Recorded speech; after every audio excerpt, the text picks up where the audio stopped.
कृष्णा, आप सभी का हार्दिक स्वागत है हमारे YouTube चैनल पर। आप सभी का दिन शुभ और मंगलमय हो। भगवान हनुमान जी की कृपा आप लोगों पर सदैव बनी रहे। आज पौष मास का पहला मंगलवार है। मंगलवार व्रत कथा प्रारंभ करते हैं। इससे पहले आप लोगों से विनम्र निवेदन है, कथा को पूरा सुनिएगा। हनुमान जी की कथा। एक नगर में एक वृद्धा रहती थी। उसका एक ही पुत्र था। उस वृद्धा कि हनुमान जी पर बहुत गहरी आस्था थी। वह हर मंगलवार का व्रत रखती थी और हनुमान जी की पूजा आराधना करती थी। एक बार जी ने अपनी भक्ति में उस वृद्ध महिला की श्रद्धा का परीक्षण करने का विचार किया। हनुमान जी साधु का वेश धारण कर वृद्धा के घर गए और पुकारने लगे कि है कोई हनुमान भक्त जो हमारी इच्छा पूर्ण करे। तब आवाज उस वृद्धा के कान में पड़ी। पुकार सुनकर वृद्धा जल्दी से बाहर आई और साधु को प्रणाम कर बोली, आज्ञा महाराज। हनुमान वेश साधु बोले, मैं भूखा हूँ, भोजन करूंगा, तुम थोड़ी सी जमीन लीप दो। वृद्धा दुविधा में पड़ गई। अंततः हाथ जोड़कर बोली, महाराज लीपने और मिट्टी खोदने के अतिरिक्त आपको कोई दूसरी आज्ञा दें, मैं अवश्य पूर्ण करूंगी। साधु ने 3 बार प्रतिज्ञा कराने के बाद कहा, तू अपने बेटे को बुला, मैं उसकी पीठ पर आग जलाकर भोजन बनाऊंगा। यह सुनकर वृद्धा घबरा गई, परंतु वह प्रतिज्ञाबद्ध थी। उसने अपने पुत्र को डोट बुलाकर साधु को सौंप दिया। साधु वेशधारी हनुमान जी ने वृद्धा के हाथों से ही उसके पुत्र को पेट के बल लिटाया और उसकी पीठ पर आग लगवा दी। आग जलाकर दुखी मन से वृद्धा अपने घर में चली गई। इधर भोजन बनाकर साधु ने वृद्धा को बुलाकर कहा कि उनका भोजन बन गया है, तुम अपने पुत्र को पुकारो ताकि वह भी आकर भोग लगा ले। इस पर वृद्धा बोली, उसका नाम लेकर मुझे और कष्ट न दे। लेकिन जब साधु महाराज नहीं माने तो वृद्धा ने अपने पुत्र को आवाज लगाई। वह अपनी माँ के पास आ गया और अपने पुत्र को जीवित देखकर वृद्धा को बहुत आश्चर्य हुआ। वह साधु के चरणों में गिर पड़ी। तब हनुमान जी अपने वास्तविक रूप में प्रकट हुए और वृद्धा को भक्ति का आशीर्वाद दिया तो प्रेम से बोले, शंकर भगवान की जय हो, बजरंग बली की जय हो। आइए सुनते हैं मंगलवार व्रत की पौराणिक कथा। एक बार नैमिषारण्य तीर्थ में 8 हज मुनि एकत्र होकर पुराणों के ज्ञाता श्री सूत जी से पूछने लगे, हैं महामुनि, आपने हमें अनेक पुराणों की कथा सुनाई है, अब कृपा करके हम ऐसा व्रत और कथा बताएं जिसके करने से संतान की प्राप्ति हो तथा मनुष्यों को रोग शोक अग्नि सर्व दुख आदि का भय दूर हो। क्योंकि कलयुग में सभी जीवों की आयु बहुत कम है, फिर इस पर उन्हें रोग चिंता के कष्ट लगे रहेंगे तो फिर वह श्री हरि चरणों में अपना ध्यान कैसे लगा सकेंगे। श्री सूत जी बोले, हैं मुनियों, आपने लोक कल्याण के लिए बहुत ही उत्तम बात पूछी है। एक बार युधिष्ठिर ने भगवान श्री कृष्ण से लोक कल्याण के लिए यही प्रश्न किया था। भगवान श्री कृष्ण और युधिष्ठिर का संवाद तुम्हारे सामने कहता हूँ, ध्यानपूर्वक सुनो। एक समय पांडवों की सभा में श्री कृष्ण जी बैठे हुए थे। तब युधिष्ठिर ने भगवान श्री कृष्ण से प्रश्न किया, है प्रभु नंद नंद गोविंद, आपने मेरे लिए अनेकों कथाएं सुनाई है, आज आप कृपा करके ऐसा व्रत या कथा सुनाएं जिसके करने से मनुष्य को रोग चिंता का भय समाप्त हो और उसको पुत्र की प्राप्ति हो। हे प्रभु, बिना पुत्र जीवन व्यर्थ है, पुत्र के बिना मनुष्य नरकगामी होता है, पुत्र के बिना मनुष्य पितृऋण से छुटकारा नहीं पा सकता और ना ही उसका पुण्य नामक नरक से उद्धार हो सकता है। अतः पुत्रदायक व्रत बताएं। श्री कृष्ण भगवान बोले, हे राजन, मैं एक प्राचीन इतिहास सुनाता हूँ, आप उसे ध्यानपूर्वक सुनो। कुंडलपुर नामक एक नगर था, उसमें नंदा नामक एक ब्राह्मण रहता था। भगवान की कृपा से उसके पास सब कुछ था, फिर भी वह दुखी था। इसका कारण यह था कि ब्राह्मण की स्त्री सुनंदा के कोई संतान नहीं थी। सुनंदा पतिव्रता थी, भक्ति पूर्वक श्री हनुमान जी की आराधना करती थी। मंगलवार के दिन व्रत करके अंत में भोजन बनाकर हनुमान जी की आराधना करती थी। मंगलवार के दिन व्रत करके अंत में भोजन बनाकर हनुमान जी को भोग लगाने के बाद स्वयं भोजन करती थी। एक बार मंगलवार के दिन ब्राह्मणी गृह कार्य की अधिकता के कारण हनुमान जी को भोग नहीं लगा सकी तो इस पर उसे बहुत ही दुख हुआ। उसने कुछ भी नहीं खाया और अपने मन में प्रण किया कि अब तो अगले मंगलवार को ही हनुमान जी को भोग लगाकर अन्न और जल ग्रहण करूंगी। ब्राह्मणी सुनंदा प्रतिदिन भोजन बनाती, श्रद्धा पूर्वक पति को खिलाती, परंतु स्वयं भोजन नहीं करती और मन ही मन श्री हनुमान जी की आराधना करती थी। इसी प्रकार 6 दिन गुजर गए और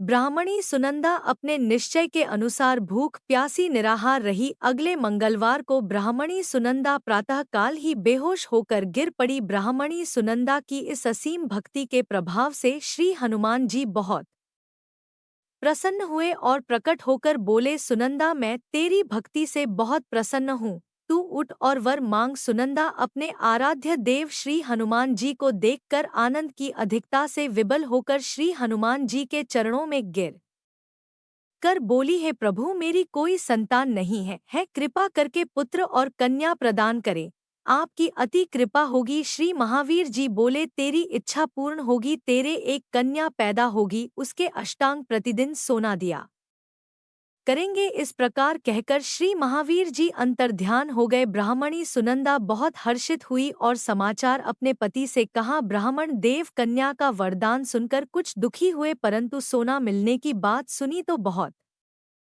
प्रसन्न हुए। उन्होंने विचार किया कि ऐसी कन्या के साथ मेरी निर्धनता भी समाप्त हो जाएगी। श्री हनुमान जी की कृपा से वह ब्राह्मणी गर्भवती हुई और 10वें महीने में उसे बहुत ही सुंदर पुत्री प्राप्त हुई। यह बच्ची अपने पिता के घर में ठीक उसी तरह से बढ़ने लगी जिस प्रकार शुक्ल पक्ष का चंद्रमा बढ़ता है। 10वें दिन ब्राह्मण ने उस बालिका का नामकरण संस्कार कराया। उसके कुल पुरोहित ने उस बालिका का नाम रत्नावली रखा, क्योंकि यह कन्या सोना प्रदान किया करती थी। इस कन्या ने पूर्व जन्म में बड़े ही विधान से मंगल देव का व्रत किया था। रत्नावली का अष्टांग बहुत सा सोना देता था। उस सोने से नदा ब्राह्मण बहुत ही धनवान हो गया। अब ब्राह्मणी सुनंदा भी बहुत अभिमान करने लगी थी। समय बीता रहा, अब रत्नावली 10 वर्ष की हो चुकी थी। एक दिन जब नंदा ब्राह्मण प्रसन्न चित्त था, तब सुनंदा ने अपने पति से कहा, मेरी पुत्री रत्नावली विवाह के योग्य हो गई है, इसलिए आप कोई सुंदर और योग्य वर देखकर विवाह कर दें। यह सुनकर ब्राह्मण बोला, अभी तो रत्नावली बहुत छोटी है। तब ब्राह्मणी बोली, शास्त्रों की आज्ञा है कि कन्या 8वें वर्ष में, गौरी 9 वर्ष, रोहिणी 10वें वर्ष में, कन्या इसके पश्चात रजस्वला हो जाती है। गौरी के दान से पाताल लोक की प्राप्ति होती है, रोहिणी के दान से बैकुंठ लोक की प्राप्ति होती है, कन्या के दान से इंद्र लोक में सुखों की प्राप्ति होती है। अगर है पतिदेव रजस्वला का दान किया जाता है तो घोर नरक की प्राप्ति होती है। इस पर ब्राह्मण बोला, अभी तो रत्नावली मात्र 10 ही वर्ष की है और मैंने तो 161 साल की कन्याओं के विवाह कराए हैं, अभी जल्दी ही क्या है। तब ब्राह्मणी सुनंदा बोली, आपको तो लोभ अधिक हो गया है लगता है। अगर 11वें वर्ष में विवाह नहीं होता है तो उसमें मासिक धर्म के रक्त का पिता और बड़े भाई को पान करना पड़ता है। शास्त्रों में कहा गया है कि माता पिता और बड़ा भाई रजस्वला कन्या को देखते हैं तो वह अवश्य ही नरकगामी होते हैं। तब ब्राह्मण बोला, अच्छी बात है, कल मैं अवश्य ही योग्य वर्ग की तलाश में अपना दूध भेजूंगा। दूसरे दिन ब्राह्मण ने अपने दूत को बुलाया और आज्ञा दी कि जैसी सुंदर मेरी कन्या है वैसा ही सुंदर वर उसके लिए तलाश करो। दूत अपने स्वामी की आज्ञा पाकर निकल पड़ा। पंपई नगरी में उसने एक सुंदर लड़के को देखा। यह बालक एक ब्राह्मण परिवार का बहुत गुणवान पुत्र था, इसका नाम सोमेश्वर था। दूत ने इस सुंदर और गुणवान ब्राह्मण पुत्र के बारे में अपने स्वामी को पूर्ण विवरण दिया। ब्राह्मण नंदा को भी सोमेश्वर अच्छा लगा और फिर एक शुभ मुहूर्त में विधि पूर्वक कन्या दान करके ब्राह्मण संतुष्ट हुए, परंतु ब्राह्मण के मन में तो लोभ समाया हुआ था। उसने कन्यादान तो कर दिया था पर वह बहुत ही खिन्न था। उसने विचार किया कि रत्नावली तो अब चली जाएगी और मुझे इससे जो सोना मिलता था वह अब मिलेगा नहीं। मेरे पास जो धन था कुछ तो इसके विवाह में खर्च हो गया और जो शेष बचा है वह भी कुछ दिनों के बाद समाप्त हो जाएगा। मैंने तो इसका विवाह करके बहुत बड़ी भूल कर दी है। अब कोई ऐसा उपाय हो कि रत्नावली मेरे घर में ही बनी रहे, अपनी ससुराल ना जाए। लोभ रूपी राक्षस ब्राह्मण के मस्तिष्क पर छाता जा रहा था। रात भर अपनी शया पर बेचैनी से करवट बदलते बदलते उसने एक बहुत ही क्रूर निर्णय लिया। उसने विचार किया कि जब रत्नावली को उसका पति सोमेश्वर अपने घर के लिए जाएगा तो वह मार्ग में छिपकर सोमेश्वर का वध कर देगा और अपनी लड़की को अपने घर ले आएगा, जिससे नियमित रूप से उसे सोना भी मिलता रहेगा और समाज का कोई मनुष्य उसे दोष भी नहीं दे सकेगा। का जब अगले दिन सुबह हुई तो नंदा और सुनंदा ने अपनी जमाई तथा लड़की को बहुत सारा धन देकर विदा किया। सोमेश्वर अपनी पत्नी रत्नावली को लेकर ससुराल से अपने घर की तरफ चल दिया। ब्राह्मण नंदा महालोभ के वशीभूत होकर अपनी मति खो चुका था। पाप पुण्य का उसे विचार नहीं रहा था। अपने भयानक और क्रूर निर्णय को कार्य रूप देने के लिए उसने अपने दूत को डोट मार्ग में अपनी जमाई का वध कराने के लिए भेज दिया था, ताकि रत्नावली से प्राप्त होने वाला सोना उसे हमेशा मिलता रहे और वह कभी निर्धन ना हो। ब्राह्मण के दूत ने अपने स्वामी की आज्ञा का पालन करते हुए उसके जमाई सोमेश्वर का मार्ग में ही वध कर दिया। समाचार प्राप्त कर ब्राह्मण नंदा मार्ग में पहुंचा और रोती हुई अपनी पुत्री रत्नावली से बोला, है पुत्री, मार्ग में लुटेरों ने पति का वध कर दिया है। भगवान की इच्छा के आगे किसी का वश नहीं चलता है। अब तू घर चल, वहां पर ही रहकर शेष जीवन व्यतीत करना। जो भाग्य में लिखा है वही होगा। अपने पति की अकाल मृत्यु से रत्नावली बहुत दुखी हुई। करुण क्रंदन और रुदन करती हुई अपने पिता से बोली, है पिताजी, इस संसार में जिस स्त्री का पति नहीं है उसका जीना व्यर्थ है। मैं अपने पति के साथ ही अपने शरीर को जला दूंगी और सती होकर अपने इस जन्म को माता पिता के नाम को तथा सास ससुर के यश को डोट सार्थक करूंगी। ब्राह्मण नंदा अपनी पुत्री रत्नावली के वचनों को सुनकर बहुत दुखी हुआ। विचार करने लगा कि मैंने व्यर्थ ही जमाई वध का पाप अपने सिर लिया है। रत्नावली तो उसके पीछे अपने तक देने को तैयार है, मेरा तो दोनों तरफ से मरण हो गया। धन तो अब मिलेगा नहीं। जमाई वध के पाप के फल स्वरूप यम यातना भुगतनी पड़ेगी। यह सोचकर वह बहुत ही दुखी हुआ। सोमेश्वर की चिता बनाई गई। रत्नावली सती होने की इच्छा से अपने पति का सिर अपनी गोद में रखकर चिता में बैठ गई। जैसे ही सोमेश्वर की चिता को अग्नि लगाई गई, वैसे ही प्रसन्न होकर मंगल देव वहां प्रकट हुए और बोले, हे रत्नावली, मैं तेरी पति भक्ति से बहुत प्रसन्न हूँ, तू वर मांग। तब रत्नावली ने अपने पति का जीवन दान मांगा। मंगल देव बोले, रत्नावली, तेरा पति अजर अमर है, यह महाविद्वान भी होगा और इसके अलावा तेरी जो इच्छा हो वह वर मांग। तब रत्नावली बोली, है ग्रहों के स्वामी, यदि आप मुझ पर प्रसन्न है तो मुझे यह दंड दीजिए कि जो भी मनुष्य मंगलवार के दिन प्रातः काल लाल पुष्प लाल चंदन से पूजा करके आपका स्मरण करेगा, उसको रोग व्याधि नहीं होगी, स्वजनों से कभी वियोग नहीं होगा, सर्प अग्नि तथा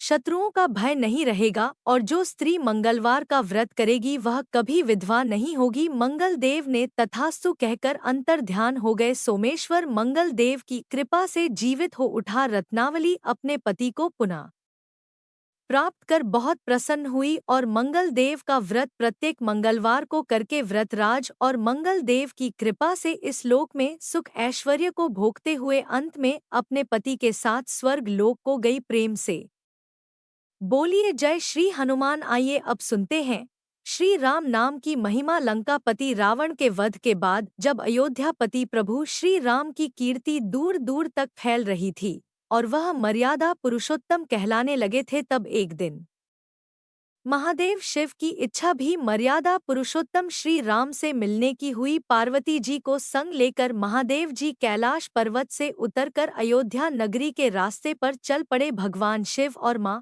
पार्वती को अयोध्या आया देखकर राम जी बहुत खुश हुए। माता जानकी ने उनका उचित आदर सत्कार किया और स्वयं भोजन बनाने के लिए रसोई में चली गई। इस बीच भगवान शिव ने श्री राम जी से पूछा, आपके सेवक हनुमान जी दिखाई नहीं दे रहे हैं।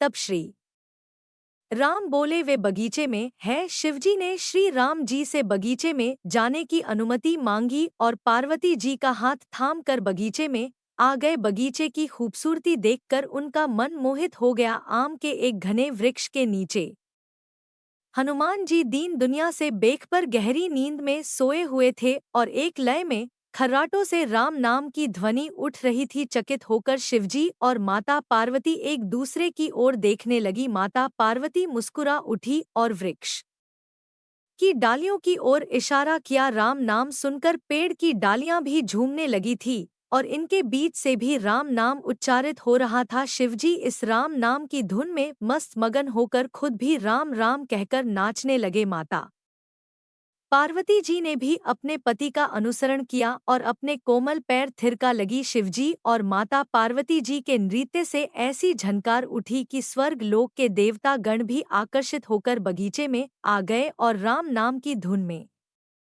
सभी मस्त हो गए। माता जानकी भोजन तैयार करके प्रतीक्षा कर रही थी, परंतु संध्या घिरने पर भी अतिथि नहीं पधारे। तब अपने देवर लक्ष्मण जी को बगीचे में भेजा। लक्ष्मण जी तो स्वयं को श्री राम का सेवक ही मानते थे, इसलिए बगीचे में आकर जब उन्होंने धरती पर स्वर्ग का नजारा देखा तो स्वयं भी राम नाम की धुन में झूम उठे। महल में माता जानकी जी परेशान हो रही थी कि अभी तक भोजन ग्रहण करने कोई भी क्यों नहीं आया। उन्होंने श्री राम जी से कहा, भोजन ठंडा हो रहा है, चलिए हम ही जाकर बगीचे में से सभी को ले आएं। तब जब राम जी बगीचे में गए तो वहां राम नाम की धूम मची हुई थी। हनुमान जी गहरी नींद में सोए हुए थे और उनके खर्राटों से अभी तक राम नाम ही निकल रहा था। श्री राम भाव विवल हो उठे। राम जी ने हनुमान जी को नींद से जगाया और प्रेम से उनकी तरफ निहारने लगे। हनुमान जी प्रभु को आया देखकर शीघ्रता से उठकर खड़े हो गए। नृत्य की सभा भंग हो गई। शिव जी खुले कंठ से हनुमान जी की राम भक्ति की सराहना करने लगे। हनुमान जी कुचाए लेकिन मन ही मन खुश हो रहे थे। श्री सियाराम ने भोजन करने का आग्रह भगवान शिव जी से किया। सभी लोग महल में भोजन करने के लिए चल पड़े। माता जानकी जी भोजन परोसने लगी। हनुमान जी को भी श्री राम जी ने पंक्ति में बैठने का आदेश दिया। हनुमान जी बैठ तो गए, परंतु आदत ऐसी थी कि राम जी के भोजन परोसने के उपरांत ही सभी लोग भोजन करते थे। आज श्री राम के आदेश से पहले भोजन करना पड़ रहा था। माता जानकी हनुमान जी को भोजन परोस जा रही थी, परंतु हनुमान जी का पेट ही नहीं भर रहा था। सीता जी कुछ समय तक तो उन्हें भोजन परोस रही, फिर समझ गई कि इस तरह से तो हनुमान जी का पेट नहीं भरेगा। उन्होंने तुलसी के एक पत्ते पर राम नाम लिखा और भोजन के साथ हनुमान जी को परोस दिया। तुलसी पत्र खाते ही हनुमान जी को संतुष्टि मिली और वह भोजन खाकर उठकर खड़े हो गए। भगवान शिव शंकर ने प्रसन्न होकर हनुमान जी को आशीर्वाद दिया कि आपकी राम भक्ति युगों युगों तक याद की जाएगी और आप संकट मोचन के नाम से जाने जाएंगे। आइए अब सुनते हैं राम नाम की महिमा की दूसरी कहानी। महादेव जी कोडोट। एक बार बिना कारण के किसी को प्रणाम करते देखकर पार्वती जी ने पूछा, आप किसको प्रणाम करते रहते हैं? तब शिवजी ने अपनी धर्म पत्नी पार्वती जी से कहा कि हे देवी, जो व्यक्ति एक बार राम कहता है उसे मैं 3 बार प्रणाम करता हूँ। पार्वती जी ने एक बार शिव जी से पूछा, आप शमशान में क्यों जाते हैं और यह चिता की भस्म शरीर पर क्यों लगाते हैं?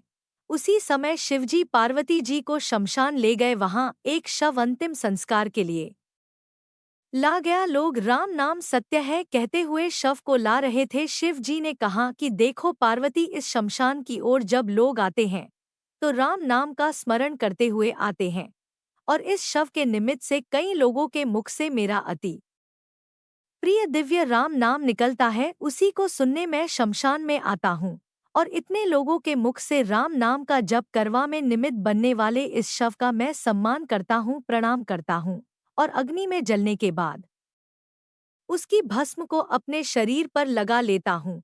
राम नाम बुलवाने वाले के प्रति मुझे इतना प्रेम है। एक बार शिवजी कैलाश पर पहुँचे और पार्वती जी से भोजन मांगा। तब पार्वती जी विष्णु सहस्त्र नाम का पाठ कर रही थी। पार्वती जी ने कहा, अभी पाठ पूरा नहीं हुआ है, कृपया थोड़ी देर प्रतीक्षा कीजिए। तब शिवजी ने कहा कि इसमें तो समय और श्रम दोनों लगेंगे। संत लोग जिस तरह से सहस्त्र नाम को छोटा कर लेते हैं और नित्य जपते हैं, वैसा उपाय कर लो। तो पार्वती जी ने पूछा कि वो उपाय कैसे करते हैं, मैं सुनना चाहती हूँ। तो शिव जी ने बताया, केवल एक बार राम कह लो, तुम्हें सहस्त्र नाम भगवान के 1000 नाम लेने का फल मिल जाएगा। एक राम नाम 1000 दिव्य नामों के समान है। तब पार्वती जी ने वैसा ही किया। भगवान बोले, श्री राम राम रामेति रमे रामे मनोरमे सहस्त्र नाम तत्तुल्य राम नाम वरा नने। यह राम नाम सभी आपदाओं को हरने वाला, सभी संपदाओं को देने वाला दाता है, सारे संसार को विश्राम या शांति प्रदान करने वाला है। इसलिए मैं इसे बार बार प्रणाम करता हूँ। भवसागर की सभी समस्याओं और दुखों की बीजों को भूज के रख देने वाला, समूल नष्ट कर देने वाला, सुख संपत्तियों को अर्जित करने वाला, यमदूतों को खदेड़ने वाला केवल राम नाम का जप है। इसलिए प्रयास पूर्वक स्वयं भी राम नाम जपते रहना चाहिए और दूसरों को भी प्रेरित करके राम नाम जपना चाहिए। इससे अपना और दूसरों का तुरंत कल्याण हो जाता है। यही सबसे सुलभ और अचूक उपाय है। इसलिए हमारे देश में प्रणाम राम राम कहकर किया जाता है। आइए अब सुनते हैं बिल्व वृक्ष की महिमा। एक बार नारद जी ने भोलेनाथ जी की स्तुति करके पूछा कि प्रभु, आपको प्रसन्न करने के लिए सबसे उत्तम और सुलभ साधन क्या है? हे त्रिलोकीनाथ, आप तो निर्विकार और निष्काम है, आप सहज ही प्रसन्न हो जाते हैं। फिर भी मेरे जानने की इच्छा है कि आपको क्या प्रिय है। तब शिवजी बोले, नारद जी, वैसे तो मुझे भक्त के भाव सबसे प्रिय हैं, फिर भी आपने पूछा है तो मैं बताता हूँ। मुझे जल के साथ साथ बिल्व पत्र बहुत प्रिय हैं।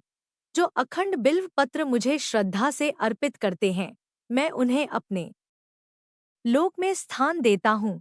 नारद जी भगवान शंकर और माता पार्वती की वंदना करके अपने लोक को चले गए। उनके जाने के पश्चात पार्वती जी ने शिव जी से पूछा कि हे प्रभु, मेरी यह जानने की बड़ी तीव्र इच्छा हो रही है कि आपको बेलपत्र इतने प्रिय क्यों हैं?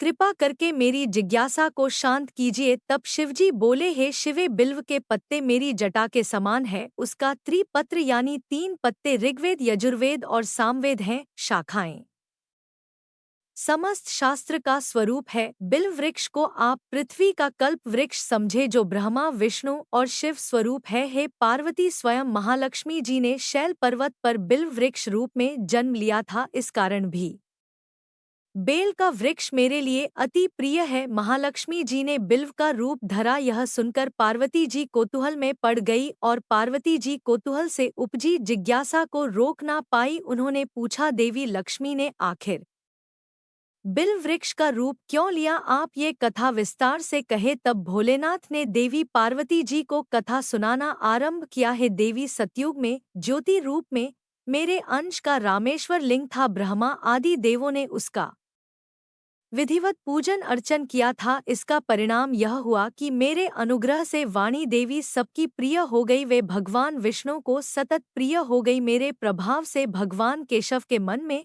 वाग्देवी के लिए जितनी प्रीति उत्पन्न हुई, वह स्वयं लक्ष्मी जी को नहीं भाई। लक्ष्मी देवी का श्री हरि के प्रति मन में कुछ दुराव पैदा हो गया। वह चिंतित और रुष्ट होकर चुपचाप परम उत्तम श्री शैल पर्वत पर चली गई। वहां उन्होंने तप करने का निश्चय किया और उत्तम स्थान का चयन करने लगी। महालक्ष्मी ने उत्तम स्थान का निश्चय करके मेरे लिंग विग्रह की उग्र तपस्या प्रारंभ की। उनकी तपस्या कठोरतम होती जा रही थी। हे परमेश्वरी, कुछ समय के बाद महालक्ष्मी जी ने मेरे लिंग विग्रह से थोड़ा उधर्म में एक वृक्ष का रूप धारण कर लिया। अपने पत्तों और पुष्प द्वारा निरंतर मेरा पूजन करने लगी। इस तरह महालक्ष्मी जी ने लाखों वर्षों तक घोर आराधना की। अंततः उन्हें मेरा अनुग्रह प्राप्त हुआ। मैं वहां प्रकट हुआ और देवी से इस घोर तप की आकांक्षा पूछकर वर देने को तैयार हुआ। महालक्ष्मी जी ने मांगा कि श्री हरि के हृदय में मेरे भाव से वाग देवी के लिए जो स्नेह हुआ है वह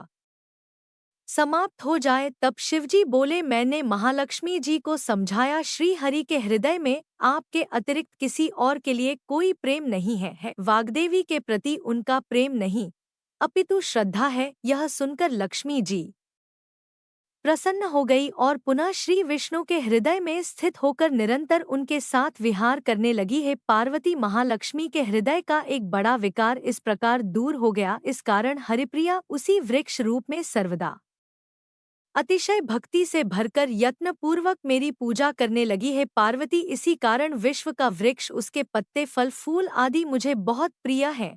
मैं निर्जन स्थान में बिल्व वृक्ष का आश्रय लेकर रहता हूँ। बेल वृक्ष कोडोट सदा सर्व तीर्थ में एवं सर्वदेवम मानना चाहिए। बिल्व पत्र, बिल्व फूल, बिल्व वृक्ष अथवा बिल्व काष्ठ के चंदन से जो मेरा पूजन करता है वह भक्त मेरा अति प्रिय है। बिल्व वृक्ष को शिव के समान ही समझो, वह मेरा शरीर है। जो बिल्व पर चंदन से मेरा नाम अंकित करके मुझे अर्पण करता है, मैं उसे सभी पापों से मुक्त करके अपने लोक में स्थान देता हूँ। हे देवी, उस व्यक्ति को स्वयं लक्ष्मी जी भी नमस्कार करती है जो मेरा पूजन करते हैं।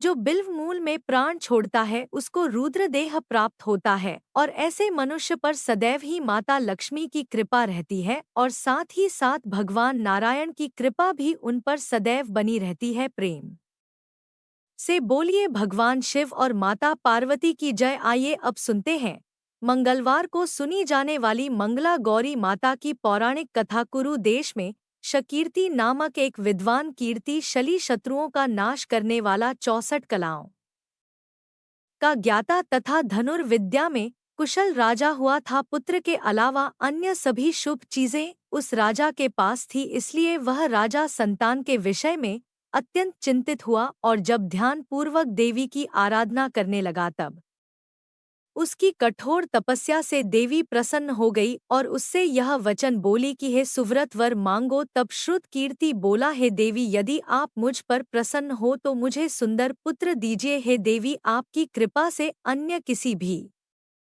वस्तु का अभाव नहीं है। तब उसका यह वचन सुनकर पवित्र मुस्कान वाली देवी ने कहा, राजन, तुमने अत्यंत दुर्लभ वर मांगा है, फिर भी कृपा वर्ष मैं तुम्हें अवश्य दूंगी। किंतु हे राजन सुनिए, यदि परम गुण पुत्र चाहते हो तो वह केवल 16 वर्ष तक जीवित रहेगा, और यदि रूप तथा विद्या से पुत्र चाहते हो तो दीर्घजीवी होगा। देवी का यह वचन सुनकर राजा चिंतित हो उठा, और पुनः अपनी पत्नी से परामर्श करके उसने गुणवान तथा सभी शुभ लक्षणों से संपन्न 16 वर्ष की आयु वाला पुत्र मांगा। तब देवी ने भक्ति संपन्न राजा से कहा, हे नृप नंदन, मेरे मंदिर के द्वार पर आम का वृक्ष है, उसका एक फल लाकर मेरी आज्ञा से अपनी पत्नी को उसे भक्षण हेतु प्रदान करो, जिससे वह शीघ्र ही गर्भ धारण करेगी, इसमें संदेह नहीं है। प्रसन्न होकर राजा ने वैसा ही किया, और उसकी पत्नी ने गर्भ धारण कर लिया। 10वें महीने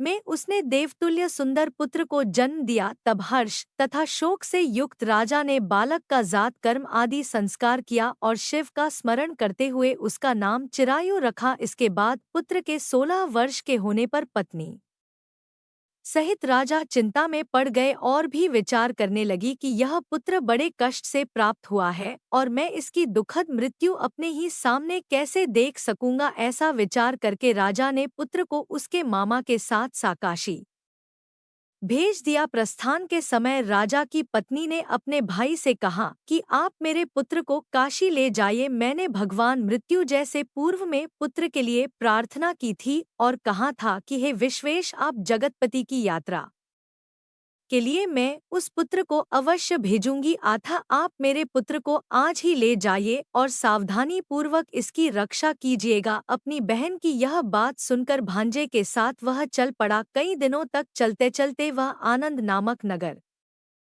में पहुंचा। वहां सभी प्रकार की समृद्धि हो से संपन्न वीर सेन नाम वाला राजा रहता था। उस राजा की एक सर्व लक्षण संपन्न युवावस्था प्राप्त मनोहर और रूप लावण्यमयी मंगला गौरी नामक कन्या थी। उत्तम सौंदर्य अभिवृत्ति को प्राप्त वह कन्या किसी समय सखियों के साथ नगर के उपवन में क्रीड़ा करने के लिए गई हुई थी। उसी समय वह चिरायु तथा उसका मामा वे दोनों भी वहां पहुंच गए और उन कन्याओं को देखने की लालसा से वहीं विश्राम करने लगी। इसी बीच विनोद पूर्वक क्रीड़ा करती हुई उन कन्याओं में से किसी एक ने कुपित होकर राजकुमारी को राणा यह को वचन कह दिया। तब उस अशुभ वचन को सुनकर राजकुमारी ने कहा कि तुम अनुचित बातें क्यों बोल रही हो? मेरे कुल में तो इस प्रकार की कोई नहीं है। मंगला गौरी की कृपा से तथा उनके व्रत के प्रभाव से विवाह के समय जिसके सर पर मेरे हाथ से अक्षत पड़ेंगे, हे सखी, वह यदि अल्प आयु वाला भी होगा तो भी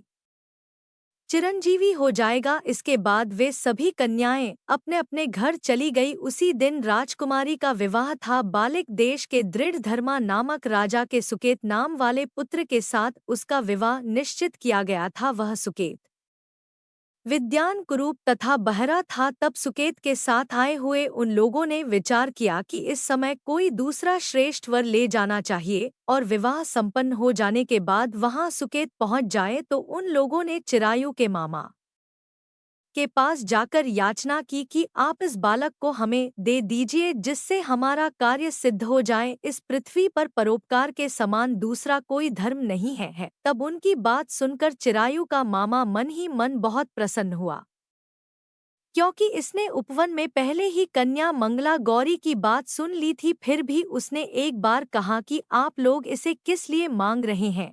कार्य की सिद्धि हेतु वस्त्र अलंकार आदि मांगे जाते हैं, वर तो कहीं भी नहीं मांगा जाता। तथापि आप लोगों का सम्मान रखने के लिए मैं इसे दे रहा हूँ।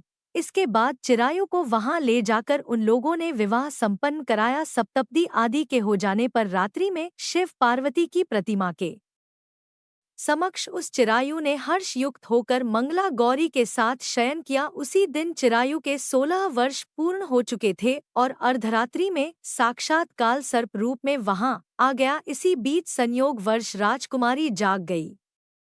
उसने उस महासर्प को वहां देखा और वह भय से व्याकुल होकर कांपने लगी। तभी उस कन्या ने धैर्य धारण किया, 16 उपचारों से सर्प की पूजा की और पीने के लिए उसे दूध दे दिया। उसने दीनता भरी वाणी में उस सर्प की प्रार्थना की और स्तुति की। मंगला गौरी प्रार्थना करने लगी कि मैं उत्तम व्रत को करूंगी जिससे मेरे पति जीवित रहे। यह जिस जिस तरह से चिरकाल तक जीवित रहे आप वैसा कीजिए। इतने में सर्प वहां स्थित एक कमंडल में प्रवेश कर गया और उस मंगला गौरी ने अपनी कंचुकी से उस कमंडल का मुंह बांध दिया। इसी बीच उसका पति अंगड़ाई लेकर जाग गया और अपनी पत्नी से बोला, हे प्रिय, मुझे भूख लगी है। तब वह अपनी माता के पास जाकर खीर, लड्डू आदि ले आई और उसके द्वारा दिए भोज्य पदार्थ को उसने ने प्रसन्न मन होकर खाया। भोजन के बाद हाथ धोते समय उसके हाथ से अंगूठी गिर पड़ी। तांबूल खाकर वह पुनः सो गया। उसके बाद मंगला गौरी कमंडल को फेंकने के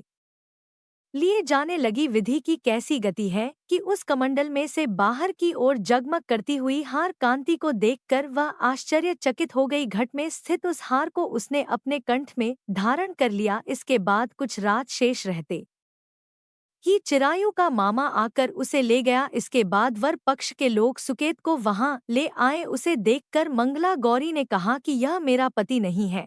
तब उन सभी ने उससे कहा कि हे शुभे, तुम यह क्या बोल रही हो? यहाँ तुम्हारा कोई परिचायक हो तो उसे हम लोगों को बताओ। मंगला गौरी बोली, जिसने रात में 9 रत्नों से बनी अंगूठी दी है उसकी अंगुली में इसे डालकर परिचायक निशानी देख ले। मेरे पति ने रात्रि में मुझे जो हार दिया था उसके रत्नों का समुदाय कैसा है, उस बात को यह बताएं।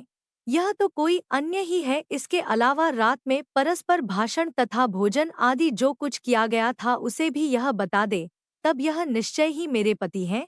इस प्रकार उसका वचन सुनकर सभी ठीक है कहने लगे, किंतु जब एक भी बात ना मिली तब सभी ने सुकेत को उसका पति होने से निषिद्ध कर दिया और वर पक्ष वाले जिस तरह से आए थे उसी तरह से चले गए। उसके बाद अपने वंश को बढ़ाने वाली महान यश से संपन्न तथा परम मनस्वी मंगला गौरी के पिता ने अन्नपान आदि का सत्र चलाया। उन्होंने वर पक्ष का वृतांत कानों कान सुन लिया कि स्वरूप से कुरूप होने के कारण लोगों के द्वारा कि किसी अन्य को वर के रूप में आदर पूर्वक लाया गया था। तब उन्होंने अपनी कन्या को पर्दे के भीतर बिठा दिया। उसके बाद 1 वर्ष बीतने पर यात्रा करके चिरायु अपने मामा के साथ यह देखने आया कि विवाह के बाद वहां क्या हुआ। तब भीतर से उसे देखकर वह मंगला गौरी अत्यंत प्रसन्न हुई और माता पिता से बोली कि मेरे पति आ गए हैं।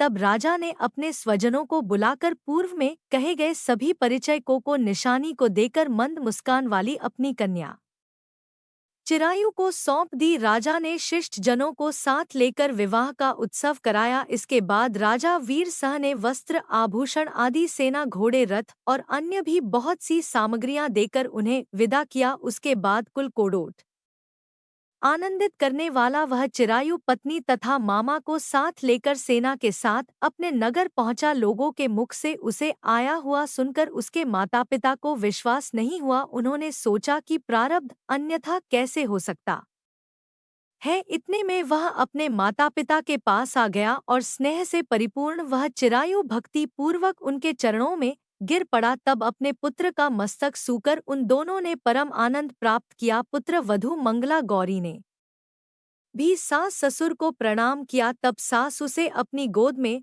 बिठाकर सारा वृतांत शीघ्रता पूर्वक पूछने लगी है महामुनि। तब पुत्र वधू ने भी मंगला गौरी के उत्तम व्रत महात्म्य तथा जो कुछ घटित हुआ था वह सब वृतांत बताया। जो कोई भी इसका श्रवण करता है या जो इसे कहता है उसके सभी मनोरथ पूर्ण हो जाते हैं, इसमें संदेह नहीं है। प्रेम से बोलिए मंगलागरी माता की जय हो। आपको यह मंगलवार व्रत कथा अच्छी लगी हो तो वीडियो को लाइक करिएगा, शेयर करिएगा और चैनल को भी सब्सक्राइब करिएगा। जय श्री राम, जय हनुमान।